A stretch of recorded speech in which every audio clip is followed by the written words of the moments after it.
నమస్తే. కిరణ్ టీవీ భక్తికి స్వాగతం. నేను మీ స్వప్న.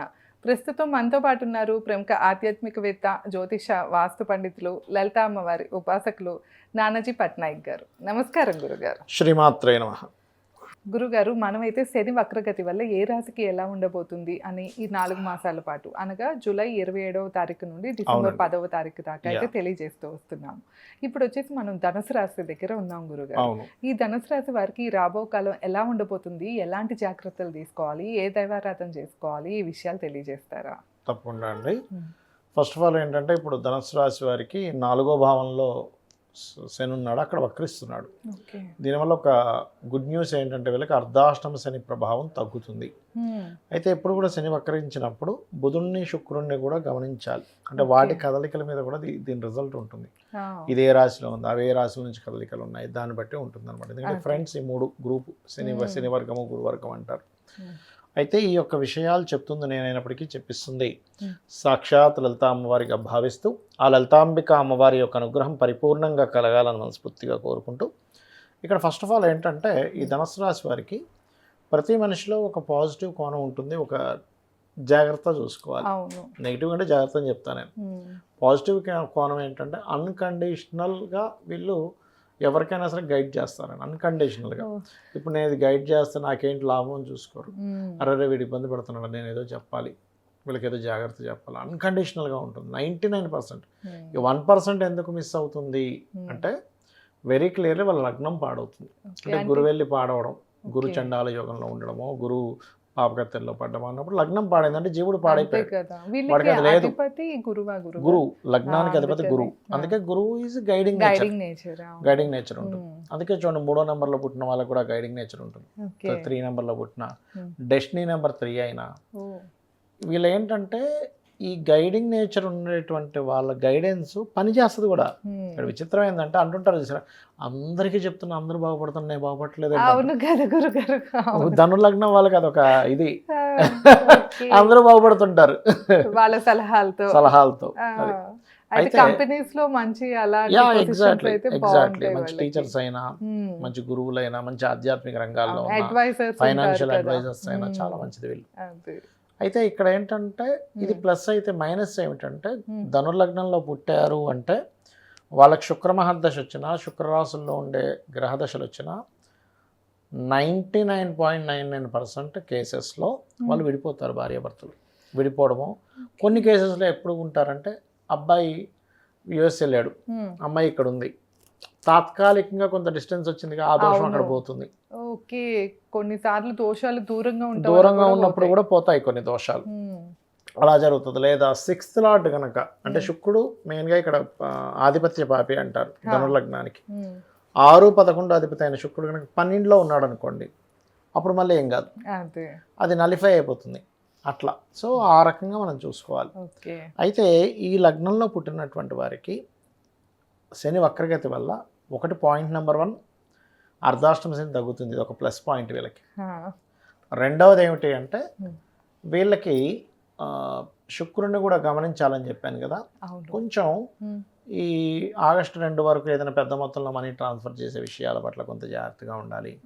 ఆగస్ట్ ఎండింగ్ వరకు ఉద్యోగం విషయంలోని, వివాహం విషయంలో తొందరపాటు నిర్ణయాలు తీసుకోకూడదు. కానీ ఈ శని వక్రగత వీళ్ళకి ఉద్యోగాన్ని, వివాహాన్ని కూడా ఇస్తుంది. ఇదే దశ, అంటే ఈ గ్రహస్థితే ఇస్తుంది చెప్పాలంటే. కాకపోతే ఇక్కడ తొందరపాటు నిర్ణయాలు తీసుకోకూడదు, ఎందుకంటే శుక్రుడు నీచం, అవును, అండ్ దశమంలో నీచం. దీనివల్ల ఏమవుతుందంటే ఏదైనా ఇప్పుడు ఆల్రెడీ ఉద్యోగంలో ఉంటూ అక్కడ ఏదైనా శ్రీమూర్తితో జరిగిన గొడవ వలన ఉద్యోగం మానేస్తాను, ఇట్లాంటి థాట్స్ వస్తుంటాయి వీరికి. అది ప్రధానంగా చూసుకోవాలి. అది అయితే వీళ్ళు ఎక్కువగా ఏంటంటే బొబ్బర్లు దానంగా ఇస్తూ ఉంటే ఈ సిచ్యువేషన్స్ అనేవి ఇబ్బంది రావు. ఇబ్బందిగా ఉన్నప్పుడు బొబ్బర్లు దానంగా ఇస్తూ ఉంటే ఖచ్చితంగా బాగుంటుంది. అయితే శని వక్రించి 3వ స్థానంలోకి వస్తున్నది, కొంత ధైర్యము పరాక్రమం కూడా పెరుగుతుంది చెప్పాలంటే ఇక్కడ. గురుగారు, ఇప్పుడు వక్రగతి గురించి మనం మాట్లాడుకుంటున్నాం. వీళ్ళ పర్సనల్ చార్ట్ లో కనుక, అనగా ఈ ధనుసు రాశి వాళ్ళకి వీళ్ళ పర్సనల్ చార్ట్ లో ఏ గ్రహం వక్రిస్తే ఎలాంటి స్థితులు ఉంటాయంటారు? మంచి ప్రశ్న వేశారండి. ఎందుకంటే జనరల్ ప్రెడిక్షన్ ఒకటి ఉంటుంది, పర్సనల్ ప్రెడిక్షన్ ఒకటి ఉంటుంది. జనరల్ అంటే ఎలా అంటే ఇప్పుడు రేట్లు పెరిగాయి, బాగా విపరీతంగా బయట ఏదో ఒక విషయం మీద రేటు పెరిగింది, బాగా డబ్బున్నోడు పెద్ద లెక్క కాదు అది. అవును. ఫైనాన్షియల్గా బాగా స్ట్రాంగ్ కోటీశ్వరుడు కూడా పెద్ద విషయం కాదు. అవును. బియ్యం 50 రూపాయలు ఉన్నది 60 రూపాయలైనా పెద్ద విషయం కాదు. అదే. కానీ పేదవాడికి అది ఇబ్బందిగా. అవును కదా. బాగా రేట్లు పెరిగిపోయాయి, పెట్రోల్ రేటు పెరిగిపోయింది అన్నప్పుడు ట్రాన్స్పోర్ట్ నడిపేవాడికి ఇబ్బంది. 10 రూపాయలు పెరిగిందంటే అవును. జనరల్గా రోజు ఏదో బైక్ వేసుకొని ఏదో చిన్నగా తిరిగేవాడికి పెద్ద ఇబ్బంది కాదు అది. అవును. అట్లాగే పర్సనల్ చార్ట్ ఇచ్చే రిజల్ట్ వేరుగా ఉంటుంది. గోచారంలో అంటే జనరల్గా ఈ గ్రహం వక్రిస్తే ఇది చూసుకోవాలనేది వేరుగా ఉంటుంది. ఓకే. అలా ఒక్కొక్కటిగా మనకి 5 గ్రహాలు తీసుకుంటే, ఎందుకంటే రాహుకేతులు ఎప్పుడు వక్రగతిలో ఉంటాయి, రవిచంద్రులు వక్రించరు. ఒకవేళ వక్ర ఫలితాలు ఇవ్వాలంటే వక్రించిన నక్షత్రం మీద ఉంటే ఇస్తుంది ఓకే. వక్ర ఫలితాలు. అయితే జనరల్గా ఈ 5 ప్లానెట్స్ తీసుకుంటే జీవుడు గురువు, ఈ లగ్నానికి లగ్నాధిపతి చతుర్థాధిపతి. అందుకని వీళ్ళు ఏదైనా ప్రాపర్టీస్ తీసుకునే విషయంలో ప్రాపర్టీకి సంబంధించినటువంటి అంశాలలో వీళ్ళకి చూసుకొని తీసుకోవాలి. ఓకే. కానీ గురువు ఎప్పుడైనా వక్రిస్తే వీళ్ళు పర్టికులర్గా బాగా మంచి ల్యాండ్ పర్లు అనుకోండి, ఏదైనా దేవాలయానికి ఎంతో కొంత ల్యాండ్ ఇస్తే వీళ్ళ పూర్వజన్మ కర్మ ఖచ్చితంగా తగ్గిపోతుంది. ఎందుకంటే స్పిరిచువల్ యోగం న్యాచురల్గా గురువు వక్రిస్తే ఏంటంటే నువ్వు స్పిరిచువల్ సంబంధించినవి, దేవతా సంబంధించినవి ఏదో పెండింగ్ కర్మ ఉంది, పూర్వజన్మలో చేయాల్సింది ఏదో అనుకున్నాను, నేను గుడి కడతానో ఏదో అనుకున్నావు, పుసుకొని చచ్చిపోయావు. ఇప్పుడు వాళ్ళు చేసి వెళ్ళాలి. ఎందుకంటే మనం ఆదిశంకరాచార్యుల వారి యొక్క వృత్తాంతంలో కూడా వాళ్ళ తల్లిగారి కోసమని ఆ నదిని ఇటు తిప్పమంటాడు, తిరగమంటాడు. తిరుగుతుంది నది వాళ్ళ తల్లిగారి కోసం. ఆ నది తిరగడం వల్ల కృష్ణ మందిరం ఉరుచుకుపోతుంది. అంటే ఏంటి ఉరుచుకోవడం అంటే ఆ మందిరం ఉంది కదండి, ఇట్లా మందిరం ఉంటుంది, ఆ నీరు ఒకటేసారి ఇలా రావడం వల్ల ఒకసారి గోడలు పాడైపోతాయి, అలా అవుతుంది. అయినప్పుడు శ్రీకృష్ణ పరమాత్మ అయిన దేశయాటన కోసం వెళ్దాం అన్నప్పుడు నువ్వు బాగానే వెళ్తున్నావు కానీ ఫస్ట్ ఇది నా కృష్ణ మందిరం పరిస్థితి ఏంటంటే ఆయన ఇంకో దగ్గర కడతాడు దాన్ని. అంటే అక్కడ పెండింగ్ ఉంది. అవును కదా. ఆ పని పెండింగ్ కూడా ఉంది. నువ్వు దేవతా సంబంధించి నువ్వు అనుకున్నావు, నువ్వు ఇది చేయాలని శ్రీకృష్ణ పరమాత్మ ఆదిశంకరాచార్యులు వారు చెప్పారు. అది చేసి వెళ్ళాడు. మరి అలాంటప్పుడు ఈ జీవుడు ఒకటి అనుకోని ఆయన జీవితం అక్కడికి ఆగిపోయింది, మరి మళ్ళీ పుడతాడా పుట్టడా? అంతే కదా, ఖచ్చితంగా పుట్టి దాన్ని క్లియర్ చేయాలి. గతిలో వాళ్ళు పుట్టారు అంటేనే ఏదో ఒక పెండింగ్ ఉన్నట్లే. 100% దానికి సంబంధించిన పెండింగ్ కర్మ ఉంది. ఏ గ్రహం వక్రిస్తే దానికి తగ్గట్టు లేదా 4th లార్డ్ అయ్యాడు కాబట్టి వీళ్ళ గురువు ఏదో ల్యాండ్ ఎవరికో ఇవ్వాల్సింది. అంటే పూర్వజన్మల్లో ఏదో భార్యకో లేకపోతే తమ్ముడుకో అన్నకో ఎవరికో అన్న నీకు ఇస్తాలే ఎందుకులే అని చచ్చిపోయాడు. ఇప్పుడు ఇవ్వాలి వాళ్ళు ఆశ పెట్టుకున్నారు, అదే ఇస్తా అన్నాడు.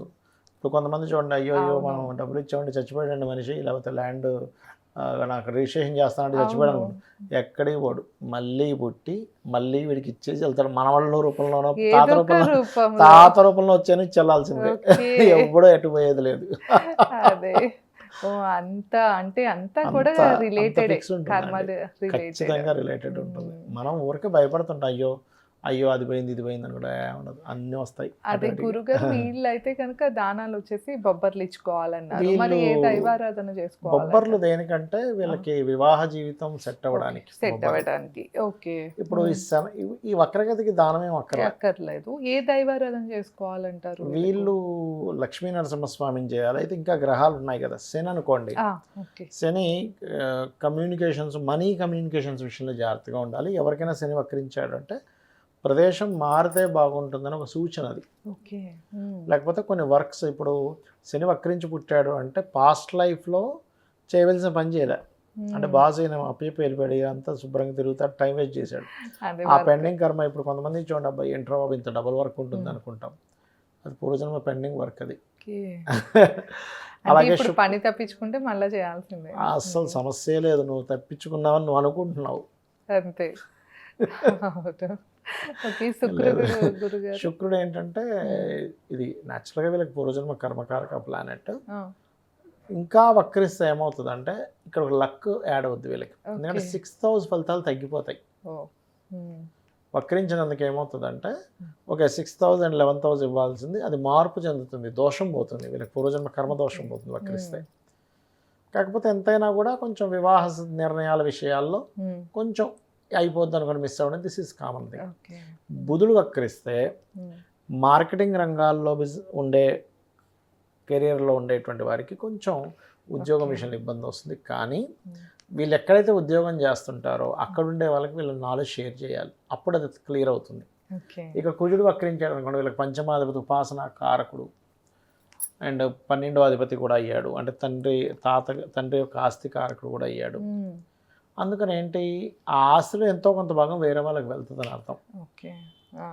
ఇవ్వాల్సి వస్తుంది అని అర్థం అనమాట. అయితే అది అప్పుడు ఆ గ్రహం ఏ రాశి నుంచి ఏ రాశిలోకి వెళ్ళింది, అది ఏ రాశిలో ఉంది, అగ్నితత్వ రాశ, జలతత్వ రాశ, భూతత్వ రాశ, వాయుతత్వ రాశ, పక్క రాశులు ఏ గ్రహం ఉందనే దాని మీద డిసైడ్ అయి ఉంటుంది అది. తప్పకుండా గురుగారు.